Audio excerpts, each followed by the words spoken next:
இங்கிலாந்தில் கிளன்ஃபிமேன் எஸ்டேட் என்று சொல்லப்படும் ஒரு இடத்தில் ஹாரி பாட்டர் புகழ்பெற்ற ஒரு புகை வண்டி செல்லும் மிக அழகான காட்சி தான் இது. இதிலிருந்து நாம் கற்றுக்கொள்ள வேண்டிய பாடங்கள் மிக மிக அதிகம்.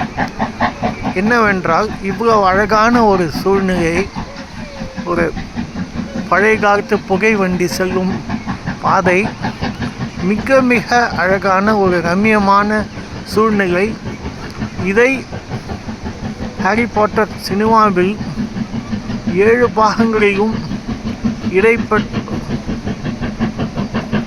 வந்தது என்று சொல்கிறார்கள். இவ்வளவு அழகான ஒரு காட்சி வேறு எந்த படத்தில் இருக்கின்றது என்று எனக்கு தெரியவில்லை. இருந்தாலும் மார்க்கெட்டிங், அதாவது ஒரு ஐடியாவை சந்தைப்படுத்துதல் என்பது மிக மிக அருமையாக நடந்து இருக்கிறது.